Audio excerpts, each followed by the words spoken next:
जाते हुए आमों का दुख मुझे नहीं लगता कि शायद मुझसे ज़्यादा किसी और को होता होगा। इसीलिए तो बस जैसे ही मुझे लगा कि अब मंडी से आम ख़त्म ही होने वाले हैं, मैंने 5 किलो चौसा आम ले करके फ्रिज में रख लिए। इससे ज़्यादा नहीं ले सकती, कितना भी मेहनत करके रखिए लेकिन वो गलने ही लगते हैं। एक दिन में बहुत ज़्यादा आम खाए भी तो नहीं जा सकते। इसीलिए मैं हर दिन आम से कोई ना कोई नई रेसिपी ज़रूर ट्राई कर ले रही हूँ। लगता है ना कि आम के साथ खूब अच्छे से महफ़िल जमा लूँ ताकि इनके जाने का ज़्यादा दुख ना हो और अगले सीज़न तक का इंतज़ार ज़्यादा खलेगा भी नहीं। तो आज मैंने बनाया है आम का कलाकंद। ये एक बहुत सीधी सादी सी आम की मिठाई है। इसी हफ्ते जन्माष्टमी का त्यौहार आने वाला है तो आप इसको व्रत में भी खा सकते हैं। शुरुआत तो वैसे ही करनी है कि एक पका हुआ आम ले लीजिए और उसको अच्छी तरह खूब सफाई से छील लीजिए। फिर छीलने के बाद इसके छोटे छोटे टुकड़े करके मिक्सी में थोड़ी सी चीनी के साथ डालकर इसका पल्प बना लेना है। यहाँ मैंने 2 बड़े पके हुए आम लिए हैं और 2.5 टेबल स्पून चीनी डाली है। वैसे चीनी डालना आपकी मर्ज़ी पर है, आप अगर कम मीठा पसंद करते हैं तो थोड़ा कम चीनी भी डाल सकते हैं या नहीं भी डालें तो भी आम में खुद इतनी मिठास होती है कि आपको ऐसा कोई ख़ास फ़र्क नहीं लगेगा। बस चीनी डालने से मिठाइयों में एक ग्लेज़ जो आता है वो थोड़ा कम हो जाएगा। और ये देखिए कितना फटाफट से हमारी आम की एक स्मूथ प्यूरी तैयार हो गई है। इसे हम एक बोल में निकाल कर अभी अलग रख लेंगे। और अब कलाकंद को कलाकंद बनाने के लिए हम लेंगे पनीर। मैंने 2 आम लिए थे इसलिए यहाँ पर हम 200 ग्राम पनीर लेंगे। ये पनीर फ्रिज में रखा था ना तो इसलिए मैंने थोड़े से पानी के साथ इसको 30 सेकेंड्स के लिए माइक्रोवेव कर दिया था। इसलिए देखिए कैसा फटाफट मैश हो रहा है। अगर आप माइक्रोवेव ना करना चाहें तो यूज़ करने से पहले लगभग 15-20 मिनट पहले इसको फ्रिज से निकाल कर बाहर कर दें तो भी ऐसे ही आसानी से फिर मैश हो जाएगा। हमको पनीर को इतना मैश करना है कि ये बहुत अच्छी तरह से बिल्कुल होमोजीनियस हो जाए और क्रीमी हो जाए। तो आप इसको हाथ से, फॉर्क से या मिक्सी में चलाकर जैसे भी चाहें अच्छी तरह से मैश कर लीजिए। अब आप इसको हाथ से उठाकर देखिएगा ध्यान से। तो जब ऐसा लगे कि पनीर के दाने सब आपस में मिक्स हो गए हैं और पनीर बिल्कुल क्रीमी हो गया है तो फिर यहाँ पर आप इसको मैश करना बंद कर दीजिए। तो चलिए पनीर भी तैयार हो गया। अब हम चूल्हे पर एक मोटी तली की कढ़ाई चढ़ाकर गैस ऑन करेंगे और सबसे पहले कढ़ाई में थोड़ा सा पानी डालेंगे।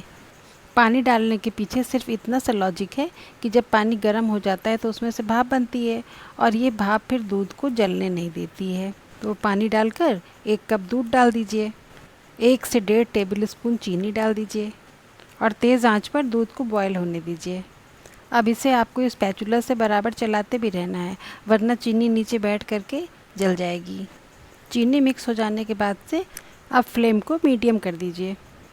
इस दूध को लगातार चलाते चलाते हमें थोड़ा सा गाढ़ा कर लेना है। अब चूँकि दूध में चीनी मिली हुई है इसलिए हमें इसको लगातार चलाते रहना पड़ेगा वरना क्या होगा ना कि चीनी कैरामलाइज़ हो जाएगी और सारा खेल बिगाड़ देगी। देखिए अब ये 5 मिनट के अंदर अंदर दूध काफ़ी हद तक रिड्यूस हो गया है। अब ये जो हमने पनीर मैश करके रखा था ये हम इस दूध में मिला देंगे। अब ये सारा पनीर दूध में मिला करके हमें इसी तरह लो फ्लेम पर कुक करते करते दूध को हमें और भी गाढ़ा करते रहना है।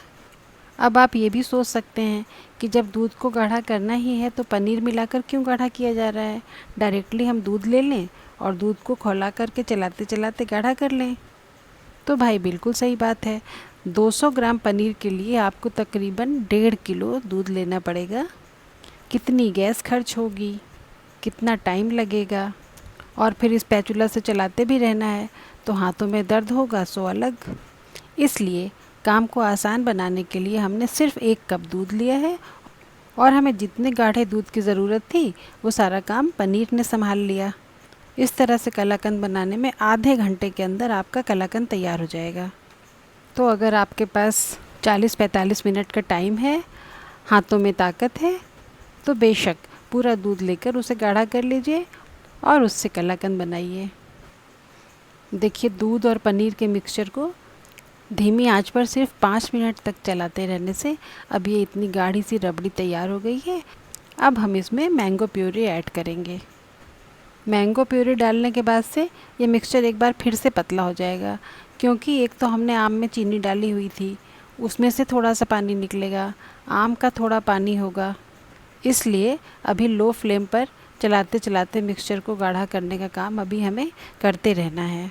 लो नहीं, सॉरी, मीडियम फ्लेम रखिए। लेकिन मिक्सचर को चलाते रहना ज़रूरी है, वरना किनारों से जलने लगेगा और इसमें जो चीनी पड़ी हुई है वो कैरामलाइज़ हो जाएगी। फिर कलाकंद में कलाकंद का नहीं बल्कि कैरामलाइज़ चीनी का टेस्ट आ जाएगा। वैसे एक बात है, मुझे लगता है कि पिछले 20-25 सालों में जितने भी आविष्कार हुए हैं उनमें ये सिलिकॉन का स्पैचुला महानतम आविष्कार है।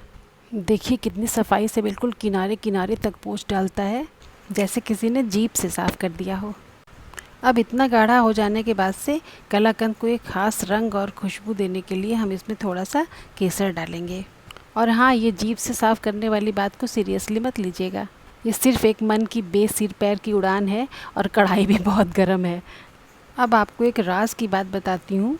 वो राज ये है कि हर मिठाई में चुपचाप से एक चुटकी नमक भी डाला जाता है। वो होता है ना कि हर चीज़ बहुत खूबसूरत है तो नज़र से बचाने के लिए छोटा सा काला टीका, इसी तरह से हर चीज़ मीठी मीठी हो तो थोड़ा सा नमक डालना भी ज़रूरी हो जाता है।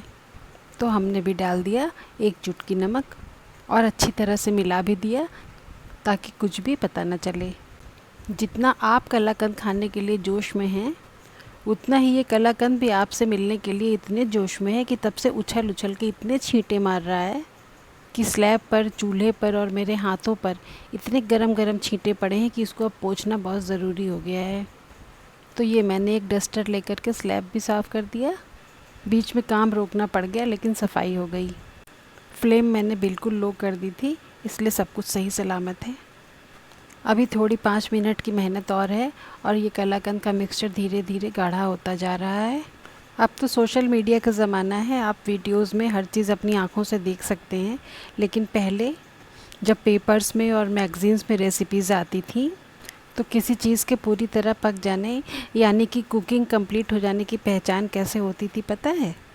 वहाँ पर लिखा जाता था, जब पदार्थ कढ़ाई की तली छोड़ने लगे तब आप समझिए कि कुकिंग कंप्लीट हो गई है। तो यहाँ भी आप देख सकते हैं कि हम ये जो मिक्सचर तैयार कर रहे हैं ये धीरे धीरे कढ़ाई छोड़ने लगा है। लेकिन अभी हमें यहाँ थोड़ा सा देसी घी डालना है। थोड़ा सा मतलब थोड़ा सा। यहाँ पर घी का योगदान मिक्सचर को भूनने में नहीं है, बल्कि हम घी सिर्फ इसलिए ऐड कर रहे हैं कि मिक्सचर थोड़ा फ्रैक्शनलाइज हो जाए, यानी कि इसमें टेक्सचर आ जाए, दाने दाने अलग हो जाएं। हमने सिर्फ 1/4 चम्मच घी लिया है। कलाकंद तो ठंडा करके खाया जाता है ना, तो अगर ज़्यादा घी ले लेंगे तो जब आप ठंडा करके खाएंगे कलाकंद तो मुंह में जमे हुए घी का स्वाद आएगा। तो चलिए घी डालने के बाद भी लो फ्लेम पर 2 मिनट तक इसको कुक कर लेते हैं, ताकि घी को ये न लगे कि सबको कुक किया और भाई हमें तो किया ही नहीं। तो अब आप देख सकते हैं कि मिक्सचर ने बड़ी अच्छी तरह से कढ़ाई की तली को छोड़ दिया है और कुकिंग कंप्लीट। अब इस मिक्सचर को हलवे से कलाकंद में बदलने के लिए हमें किसी ट्रे में या थाली में इसे सेट करना पड़ेगा। मेरे पास तो यही एक स्क्वायर ग्लास बोल है। तो चलिए फिर से इसका एहसान लेते हैं। सबसे पहले हम इसमें नीचे थोड़ा सा घी लगा देंगे, थोड़ा सा मतलब थोड़ा सा। अब आप काम ख़त्म समझ के वीडियो को यहीं पर छोड़ मत दीजिएगा, असली काम तो अब होने वाला है। पूरा वीडियो देखिएगा तब आपको पता चलेगा कि कलाकंद को शाही मिठाई क्यों कहा जाता है।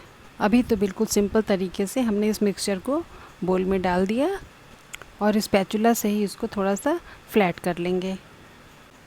अब इसके ऊपर हमें कटे हुए आम के छोटे छोटे टुकड़े बिछाने हैं। आम के टुकड़े डालने से कलाकंद में एक तो आम का क्रंच आएगा, दूसरे आपका कलाकंद बिल्कुल जूसी हो जाएगा।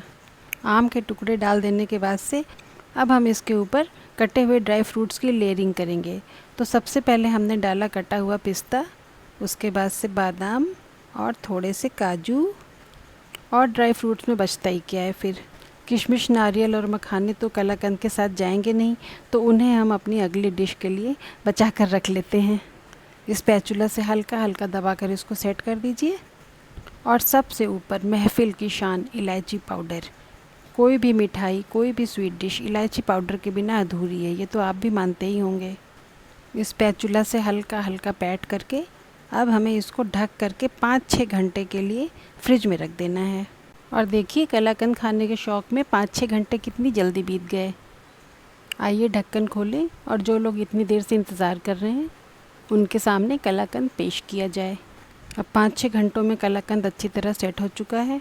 आम के टुकड़े और ड्राई फ्रूट्स अपनी अपनी जगह भी बना चुके हैं, तो आप इनको बराबर बराबर टुकड़ों में काट लीजिए और बड़ी ही सावधानी से एक पीस निकाल कर देखिए। साइड से देखने पर पता चलेगा कि कलाकंद के दाने कितनी अच्छी तरह सेट हुए हैं। कलाकंद की पहचान उसके दानों से ही होती है। आप चाहे मैंगो से बनाएं या सिर्फ दूध से, इसमें जो दाने होते हैं यही इसको एक ख़ास पहचान देते हैं। तो आपने थोड़ी सी मेहनत लगा करके अपने हाथों से कितना शानदार कलाकंद तैयार किया है। चलिए इसको सर्व भी कर दीजिए। लेकिन सर्व करने से पहले ज़रा खुद भी टेस्ट करिए और मुझे बताइए कि आपको ये अपना बनाया हुआ मैंगो कलाकंद कैसा लगा। रेसिपी आसान लगी हो, अच्छी लगी हो तो मुझे कमेंट में ज़रूर बताइएगा। और हाँ, एक बड़ा आसान सा काम है कि आप मेरे वीडियो को लाइक कर दीजिए, और अभी तक सब्सक्राइब न किया हो तो उससे भी आसान काम है कि आप मेरे चैनल को सब्सक्राइब कर लीजिए, नोटिफिकेशन ऑन कर लीजिए, तभी तो मैं अगली रेसिपी लेकर आपसे फिर मिलने आऊँगी। मिलते हैं जल्दी। Bye bye and take care.